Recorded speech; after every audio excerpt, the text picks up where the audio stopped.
Donc on a le Black Friday, bonnes affaires pour tous, on a le mois sans fumée, on a le mois sans alcool aussi, et l'autre jour j'ai lu qu'on était le lundi 20 janvier, jusque-là, bon rien d'anormal, sauf qu'on m'informe que le 3e lundi de l'année a été décrété le Blue Monday, le lundi, le jour le plus triste de l'année. Bon, moi, je me sentais plutôt en forme. Alors, j'ai posté sur les réseaux sociaux ma réplique, juste après ça. Bienvenue sur Allô la vie, le podcast qui te dit tout sur le Jésus de l'Évangile, cet Évangile qui bouleverse depuis 2000 ans des millions de vies, dont la mienne. Je m'appelle Mathieu M. Avec mes invités, je désire te communiquer l'espérance qu'ont fait naître en nous l'exemple extraordinaire de Jésus et sa passion sans limite pour les êtres humains. À toi qui rêves d'un port sûr où amarrer le bateau de ton existence, à toi qui rêves d'une nouvelle manière de vivre, ce podcast est pour toi. Réjouis-toi donc à l'écoute de Allô la vie, tout sur Jésus.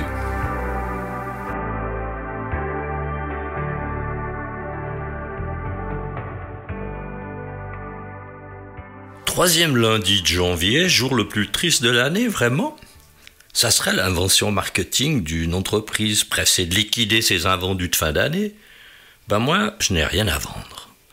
En revanche, j'ai une offre pour faire de ce troisième lundi de l'année le plus beau jour de votre vie. Et cela sans dépenser un sou, tout à fait gratuitement, sans piège commercial. Pour décoincer le moral en berne, quoi de mieux que d'adresser une prière au Jésus de l'Évangile qui propose de vous offrir gratuitement la paix totale du cœur, l'amour parfait de notre Père du ciel, la joie simple de la réconciliation avec Dieu.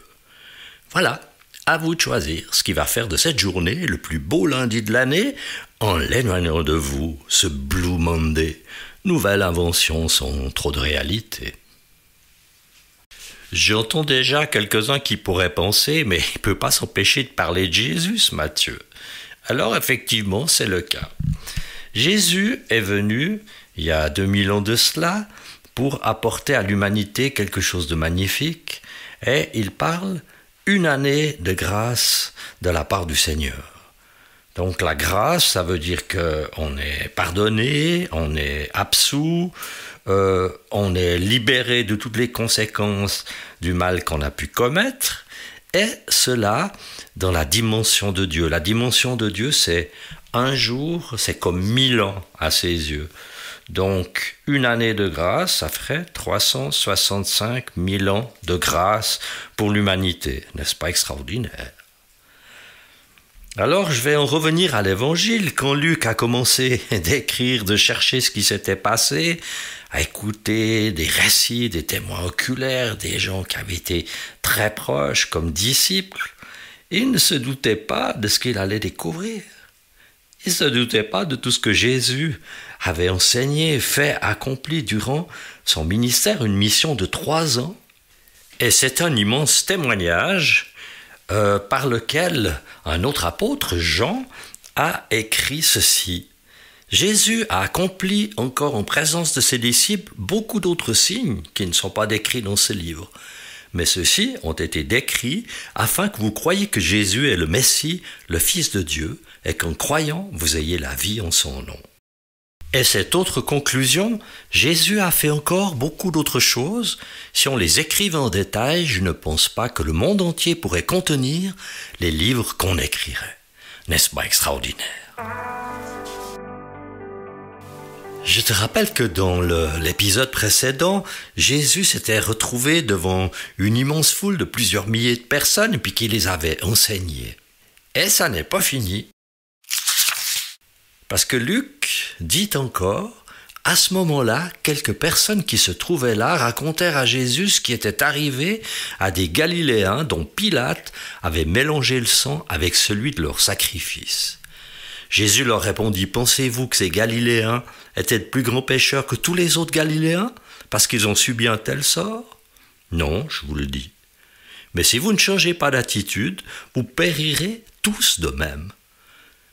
Ou bien ces 18 personnes sur qui la tour de Siloé est tombée et qu'elle a tué, pensez-vous qu'elles étaient plus coupables que tous les autres habitants de Jérusalem? Non, je vous le dis. Mais si vous ne changez pas d'attitude, vous périrez tous de même. Il dit aussi cette parabole. Un homme avait un figuier planté dans sa vigne. Il vint y chercher du fruit et il n'en trouva pas. Alors il dit au vigneron, voilà 3 ans que je viens chercher du fruit sur ce figuier et je n'en trouve pas. Coupe-le donc, pourquoi occupe-t-il la terre inutilement? Le vigneron lui répondit, Seigneur, laisse-le encore cette année. Je creuserai tout autour, j'y mettrai du fumier, peut-être à l'avenir, donnera-t-il du fruit? Sinon, tu le couperas. Jésus parle ici de changer son attitude. C'est par rapport au fait de commettre le mal. Alors, quand il parle de périr, comme il dit de ces Galiléens, de ces gens de Siloé qui n'étaient pas plus coupables ni de plus grands pécheurs que les autres, mais il dit périr, c'est perdre non seulement sa vie physique, mais c'est aussi l'accès au royaume de Dieu, l'accès à la vie éternelle, l'accès à la réconciliation avec Dieu. Donc il dit, changer d'attitude, il faut abandonner la route, je dirais même l'autoroute du mal, marcher sur un sentier, le sentier de la foi. Bien sûr, l'autoroute du mal, elle mène à la perdition et puis elle est bien large, spacieuse pour y marcher. Mais le sentier de la foi, lui, il est beaucoup plus étroit puis il mène au salut, à la vie éternelle. Je reviens maintenant à la parabole de ce figuier sans fruit. Donc il ne rapporte rien à son propriétaire. Lui, il voudrait utiliser la terre pour y planter un figuier qui porte des fruits, quelque chose d'intéressant. Mais comme il n'en trouve pas, il prend une solution radicale. Il dit à son vigneron, tu le coupes, parce que ça sert à rien qu'il reste là. Ça fait déjà 3 ans que je viens, il n'y a rien. Le vigneron défend et il dit, laisse-le encore cette année. Et puis je creuserai tout autour, j'y mettrai du fumier, je ferai quelque chose pour que ça marche. Et puis peut-être que ça marchera, peut-être que ça ne marchera pas. Puis si ça ne marche pas, tu pourras le couper. Et dans le passage que Luc nous avait écrit dans l'épisode précédent, Jésus avait dit « Je suis venu allumer un feu sur la terre, et combien il me tarde qu'il soit déjà allumé. » À l'heure où Luc recueille tous ces témoignages, des milliers dans le monde ont déjà cru que Jésus est le Messie, le Fils de Dieu. Ils ont reçu la bonne nouvelle de la vie en son nom, du salut en son nom, du pardon de leurs péchés en son nom. Ce feu qu'est la bonne nouvelle s'est allumé dans tout le monde connu d'alors. Les disciples sont allés dans tous les lieux, les empires, les terres inconnues. Ils ont été parlés aux tribus, aux royaumes les plus éloignés du monde, et ils ont relayé les paroles de Jésus. Et pour ça, ils ont bravé des tempêtes, ils ont bravé la mort, les dangers, pour que le monde, les êtres humains, les gens de toutes conditions, apprennent de leur bouche combien Dieu les aime, au point de les délivrer, au point de les guérir, de les sauver. Toutes ces choses admirables que ni leurs propres croyances, ni leurs idoles qu'ils adoraient, ni leurs sacrifices ne pouvaient jamais leur donner.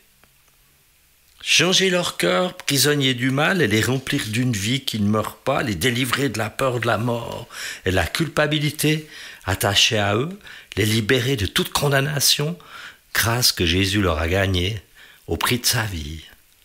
Voilà ce que la bonne nouvelle produit dans le cœur quand on décide de marcher sur le chemin étroit en abandonnant l'autoroute du mal.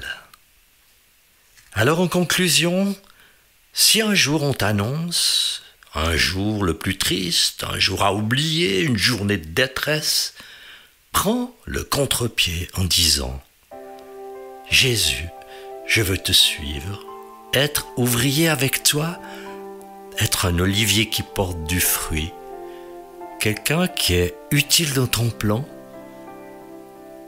de me sauver pour que j'en sauve d'autres à mon tour.